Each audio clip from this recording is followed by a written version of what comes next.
My name is Caitlin Dominguez. Here's my photo identification. And for Lab 3 assignment, we will be going over the browning of the apple, potato, and lettuce. And over here I have my solutions. This first one here is the cream of tartar. Second one here is the sucrose solution, and then our lemon juice. So I'll go ahead and set all these samples aside in the refrigerator and whatever else the assignment called for. And in 30 minutes we'll figure out how each of them brown with the solutions. So 30 minutes have gone by, and again we have our iceberg lettuce, our gala apple, and our brown potato. And this was the sample that was left out. The lettuce doesn't look like it's really browned much. The potato has definitely browned quite a bit, and the apple. And then we have our sample over here that was in the lemon juice. Really, it looks about the same as from when I cut it up, which makes sense. The lemon preserved the sample. And then for our next portion, sorry, I don't have a whole lot of room, so I'm kind of just piling things on.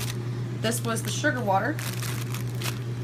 And again, similar to the lemon, the sugar water for the potato and apple looked about the same. The lettuce looks a little rough, but I think that's just because I drowned it. So I'm going to go ahead and say that the sugar water did not brown the fruit and vegetables as I expected. For the fourth sample, we have the tartar. You know, it looks like a lot of these are not browning, so I'm hoping that this wasn't a discrepancy, but everything seems to be fairly fresh looking, similar to the sugar water in the lemon. Then our next sample is the coated in sugar. And it looks like the lettuce might have browned a little bit, but and the potato's got a little bit of browning. I don't know if you can see that. The apple doesn't look too bad for the most part. And then for our final sample were the ones that were left in just baggy in the refrigerator. And the lettuce, again, this must be some really good lettuce because it doesn't seem to age. But the potato definitely browned quite a bit, and the apple did as well. So for the fruit and vegetables that were left out, and the ones that were in the refrigerator by themselves with no solution, those seem to be the ones that browned the most. The rest seem to preserve pretty well. For the second portion of today's lab, we will be boiling Gala and Granny Smith apples to see the effect of cooking medium on apples. For this first portion, I will go ahead and boil 2 cups of water only, and I will start with the Granny Smith. So I've been boiling these Gala apples for about 9 minutes, and as you can see, my fork slides right through it.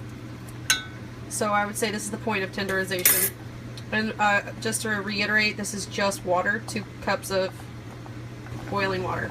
So for this boiling method, this was just 2 cups of regular water, no solution. And for this one, we actually have the Gala apple. The first one was the Granny Smiths, which were a lot more crisp and took about 9 minutes to become tender.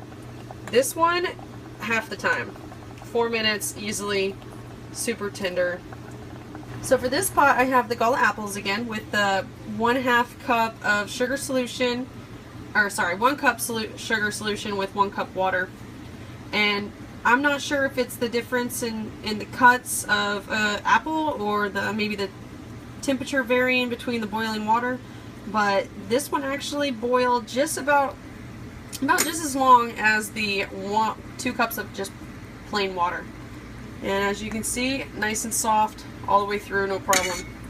So I'd say that for the Gala apple, the time really didn't change much, but let's go ahead and see what the temperature, what the variation is between the Granny Smith, excuse me. So here we have the Gala apple, Granny Smith apples, and this is the 1 cup water, 1 cup sugar solution. And I've been boiling it for about 6 minutes, and at least this piece is nice and tender. So for this type of apple, I had about 6 minute difference between tenderization between the sugar water solution and the 2 cups of regular water. So the sugar water solution was shorter. Not sure if that's the result I wanted, but again, it could be user error. The boiling temperatures could be a little different, and the size of the apple could be different, but this is what I gathered today.